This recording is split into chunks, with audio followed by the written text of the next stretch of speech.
Hi everyone, I'm doing a tutorial on the MOXF8 and today I want to take a look at patterns.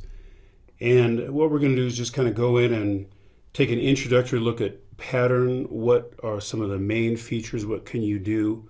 I'm going to create a little pattern with a couple of patches. We're going to do some drum patches and kind of show how you can turn different patches on and off when you're playing around with it. And I would like to remind you, I do have a book out on the Kindle. It's called MOXF8 Essentials Tutorials, so you might want to check that out. Now, patterns they're actually really cool. They're a great place to go to be creative. You go into a pattern and you can try different things out, and it's kind of a good starting point if you are either trying to arrange some tracks, like some drum tracks or something, or if you're just composing or coming up with some basic ideas, you want to capture them. And one of the main ideas behind patterns is that they automatically do a lot of looping. So if you're thinking along those lines of looping, they're really useful. Now, when we go into the pattern mode here, and we start out on the play page.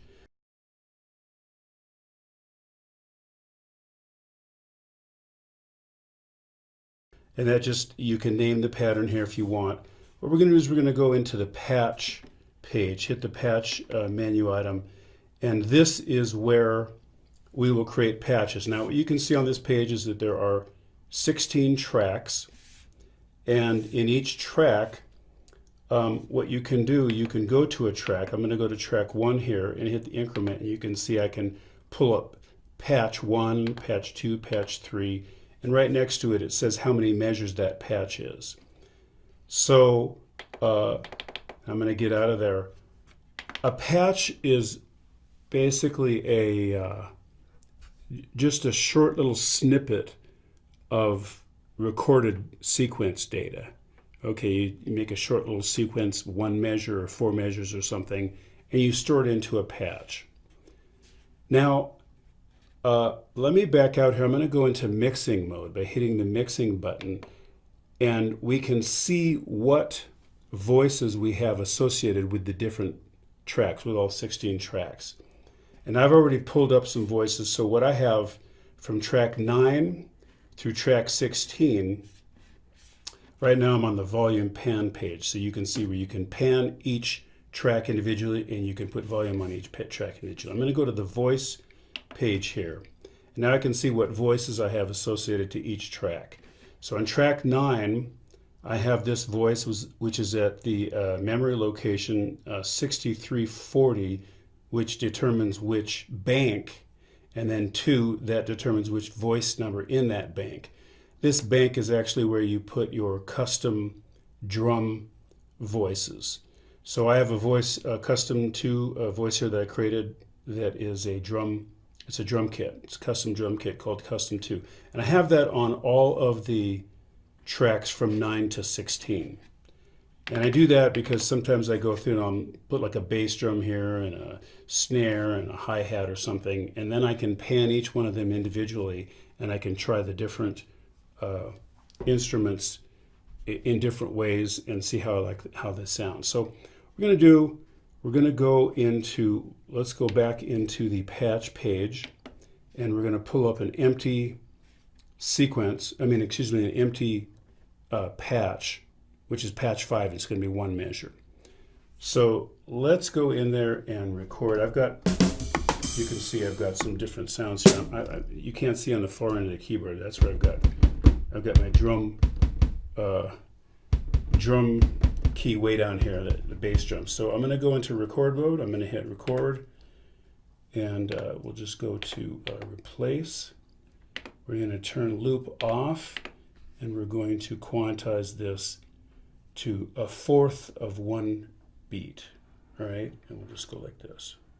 And let me see what tempo we've got here. I'm not sure what the tempo is here. Let me go back out to pattern, play. Okay, the tempo is 110. So that's okay. All right, we'll go back into, actually we just stay where we are. Okay, record, we'll enter.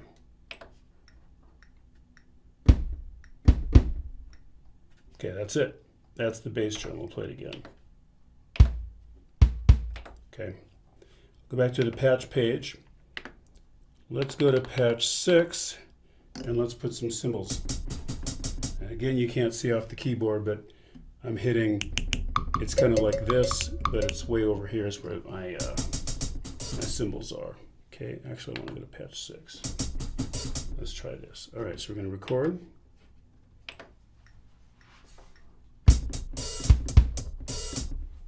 All right, so that sounds like, I think actually I messed that up.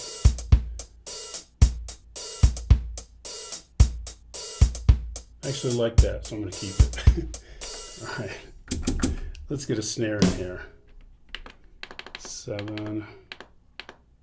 Okay, snare is like seats down here. Okay, let's record that.